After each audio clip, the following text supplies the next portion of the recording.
Hi students, இன்னைக்கு நம்ம பார்க்க போறது disturbance of respiration. இதுல நம்ம முக்கியமா அந்த terminologies என்னென்ன அப்படின்றத பார்க்கறோம். இப்போ terminologyல பாத்தீங்கன்னா first eupnea. Eupnea அப்படினா normal respiration.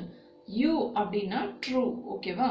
அப்ப true respiration, நார்மலா நமக்கு நடக்கிற quiet breathing இருக்கு இல்லையா? அது eupnea அப்படின்னு சொல்லப்படுது. அடுத்து tachypnea. Tachypnea na increase rate of respiration. Rate ன்றது வந்துட்டு உங்களுக்கு நார்மலா respiratory rate எவ்வளோ 20 average சொல்லிருக்கோமா 20 per minute. அப்போ அந்த rate வந்து increased இருக்குன்னா அது tachypnea ன்னு சொல்லுவோம். அடுத்து bradypnea. Bradypnea na decreased rate of respiration. அதாவது அந்த நார்மல் range of respiration rateல இருந்து decreased இருக்கும். Polypnea.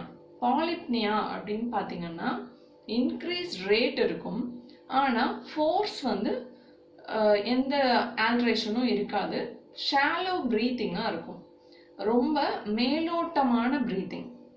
ஏர் வந்து in and out போயிட்டு வர்றது வந்து டீப்பா போயிட்டு வராது, டீப் இன்ஸ்பிரேஷனும் டீப் எக்ஸ்பிரேஷனும் இதுல இருக்காது, ரொம்ப ஷாலோவா இருக்கும். இதுக்கு எக்ஸாம்பிள் பாத்தீங்கன்னா டாக் பிரீத்திங் வந்து நம்ம எக்ஸாம்பிளா சொல்லலாம்.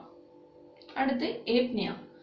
ஏப்னியா அப்படின்னா டெம்பரவரி அரெஸ்ட் ஆஃப் ரெஸ்பிரேஷன் இருக்கும். இதுல பாத்தீங்கன்னா ஆப்சன்ஸ் ஆஃப் பிரீத்திங் இருக்கலாம். அடுத்தது ஹைப்பர்ப்னியா. ஹைப்பர்ப்னியா அப்படின்னா increase rate or force of respiration. இது நார்மலா பாத்தீங்கன்னா during exercise இருக்கும், abnormal conditionsனா fever like conditionsல வந்து இருக்கும். அடுத்து ஹைப்பர் வென்டிலேஷன். ஹைப்பர் வென்டிலேஷன் அப்படின்றப்போ உங்களுக்கு அந்த பல்மனரி வென்டிலேஷன் சொன்னோம் இல்லையா, பல்மனரி அண்ட் ஆல்வியோலர் வென்டிலேஷன், அந்த வென்டிலேஷனே வந்து இன்க்ரீஸ்டா இருக்குது. அது எந்த மாதிரி கண்டிஷன்ல இருக்கு, அது வந்து abnormal increase in rate and force. ரேட்டும் இன்க்ரீஸ்டா இருக்கு, ஃபோர்ஸும் இன்க்ரீஸ்டா இருக்கு. அந்த மாதிரி கண்டிஷன் வந்து ஹைப்பர் வென்டிலேஷன். அடுத்து ஹைப்போ வென்டிலேஷன் அப்படின்னா decrease in rate and force. Next வந்து டிஸ்னியா.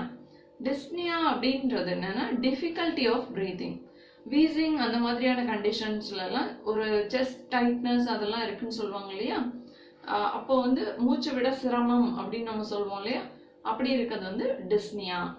அடுத்து பீரியாடிக் பிரீத்திங். பீரியாடிக் பிரீத்திங் அப்படிங்கிறதுல பாத்தீங்கன்னா அப்நார்மல் ரிதம் இருக்கும், அதாவது நார்மலா ஒரே சீரான சுவாசம் இருந்தா அது வந்து நார்மல்.